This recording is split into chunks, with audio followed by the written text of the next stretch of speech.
warahmatullahi wabarakatuh.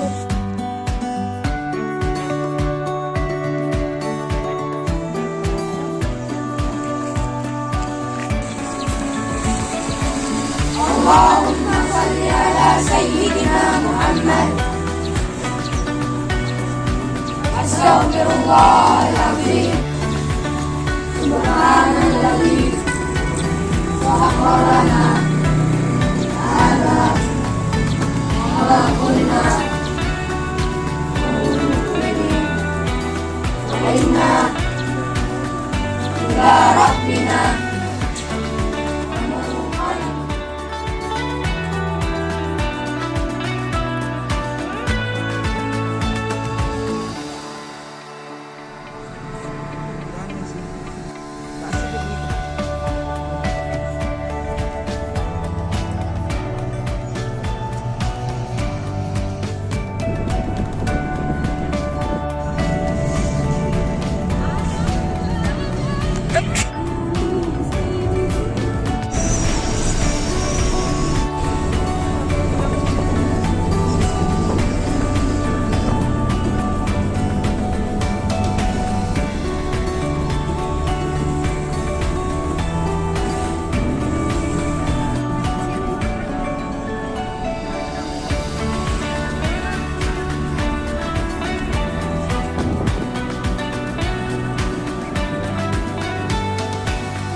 Pada siang yang berbahagia ini kita telah sampai di sebuah tempat ataupun sebuah kawasan yang menjadi sentral pada saat dulunya, yaitu pada abad ke-13 sampai abad ke-16 Masehi, antara sultan.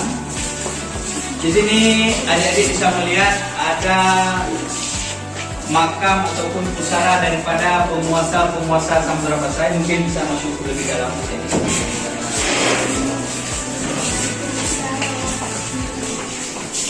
Di sini ada 3 kompleks pemakaman Kesultanan Samudra Pasai.